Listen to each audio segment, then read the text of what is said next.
Où est la vérité? Montre-moi la vérité. Ma main était sur la Bible, l'autre main était sur le Coran. Je l'ai pris, et j'ai lu ce livre. Quand j'ai lu ce livre, il m'a paru vivant. Parce que c'était le contraire des choses que nous lisons dans le Coran. أشهد أن لا إله إلا الله وأشهد أن يسوع المسيح عند الله. Salutations mes chers frères et sœurs, je m'appelle Warikan. Je suis un ex-musulman d'Afghanistan.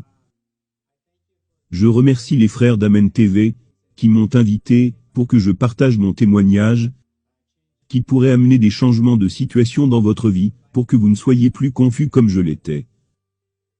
En tant qu'enfant, j'ai grandi dans une famille musulmane et d'imams. Ma mère était très intéressée de me mettre dans une madrasa, qui est l'école de religion. J'ai commencé à lire le Coran à l'âge de 5 ans, et commencé la mémorisation quand j'étais adolescent.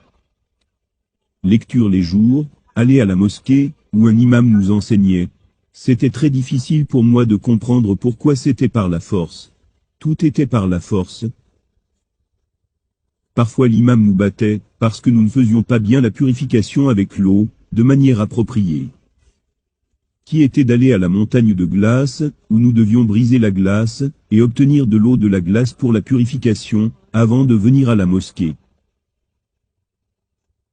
Mais c'était l'objectif de ma mère, afin que je puisse devenir imam. Parce que tous mes proches sont des imams. J'ai grandi dans une famille d'imams, avec un historique d'imams. Cela ne me posait aucun problème. Courageusement en tant que musulman, je suis venu dans ce pays, vivant avec ma famille. En fidèle de l'islam, marié, j'ai 2 enfants. Et j'ai ma fille de 7 ans, et elle était très malade. À cette époque-là, cela m'a rapproché, de plus en plus, de la pratique de ma religion, en lisant beaucoup plus le Coran, le Saint-Coran, beaucoup plus de jeûnes, beaucoup plus de sacrifices. Et ma mère allait en Arabie Saoudite pour le Hajj. Chaque année.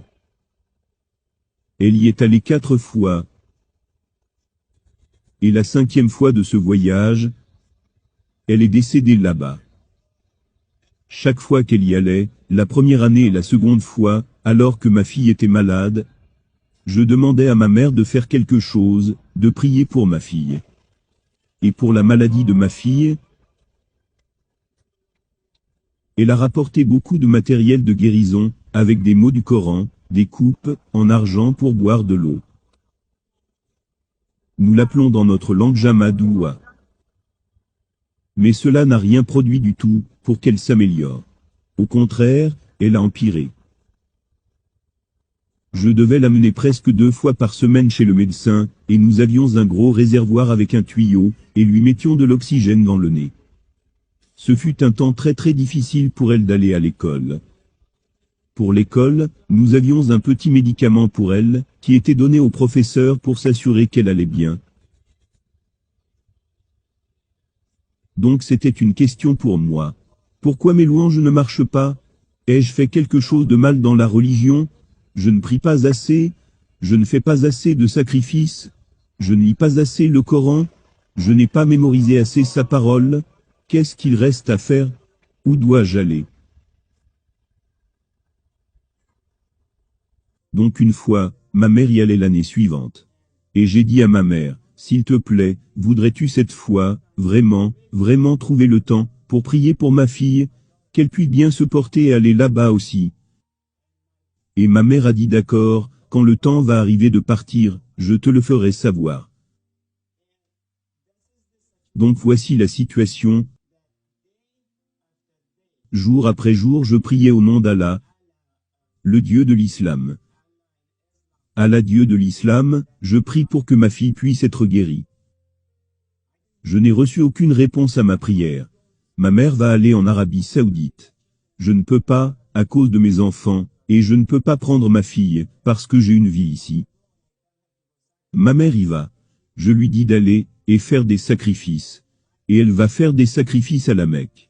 Et donc je fais un rêve, alors que ma mère est en Arabie Saoudite. Je suis là avec elle, à l'intérieur de la Kaaba. Et je rêve que tout le monde porte des vêtements noirs. Pourquoi? Ce n'est pas censé être blanc. Mais je regarde à l'intérieur de la Kaaba. C'est une pierre ou une sorte de matériau avec des dessins dessus. Je regarde vers le bas, quelque chose en train de remuer. Je me demande ce que c'est. Je suis désolé, mais c'est mon rêve. J'y ai vu un dragon. Je prends peur, et je cours pour trouver ma mère. Et une tempête très énorme arrive, et tout le monde se précipite dans leur bus pour s'enfuir. Donc dans le rêve, j'ai trouvé ma sœur et ma mère, et je leur dis, sauvez-vous pour votre vie, parce que tout le monde va périr. Un feu arrive de partout. Nous sommes allés au-dessus d'une colline. Et cette colline était dans une salle. À l'intérieur, il y avait de la lumière. Et les rayons de cette lumière arrivant par la porte à l'intérieur, il y avait un mur à l'arrière, et la croix de Jésus-Christ était là. La lumière brillait. Et étant à l'intérieur dans cette pièce, ma sœur et ma mère étant dehors, je leur tendais la main pour les faire venir dedans. Je leur disais, venez, et soyez sauvés. C'est la tempête partout. S'il vous plaît, venez à l'intérieur. Ma mère a refusé. Ce fut un très mauvais rêve pour moi. 2 jours plus tard, à 2 heures du matin, on a frappé à ma porte. À 2 heures du matin, mon petit frère est venu. Et il a dit en arabe. Et j'ai dit, que se passe-t-il? C'est le mot que tu récites, quand quelqu'un meurt. Ma mère est morte à la Mecque, comme je l'avais vue en rêve. Elle est morte. Je suis désolé, j'espère que je la verrai peut-être, au paradis. Mon cœur était brisé, parce qu'elle a refusé. Je suis passé par beaucoup d'émotions après cela. De la façon dont j'ai perdu ma mère. Pourquoi mes louanges ne sont pas répondues? Qu'ai-je fait? Et c'est à ce moment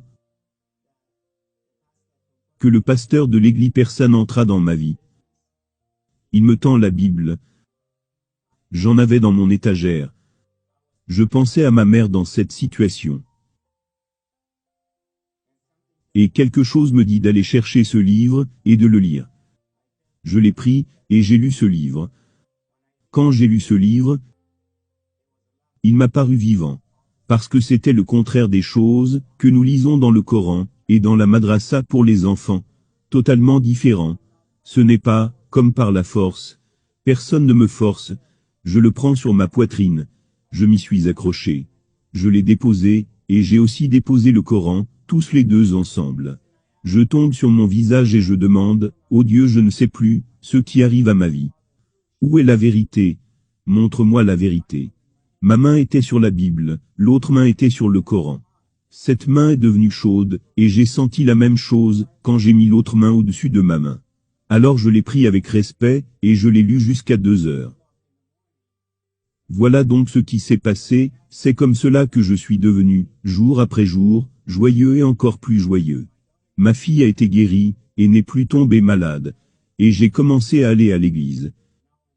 Maintenant, je suis libre au nom de Jésus.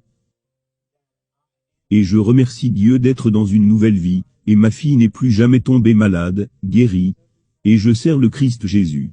C'est mon témoignage, et je prie que tous ceux qui vont entendre mon témoignage viennent à la rencontre de cette parole du Christ, qui change la vie. Frères et sœurs, merci pour avoir pris le temps d'écouter. أشهد أن لا إله إلا الله وأشهد أن يسوع المسيح عند الله.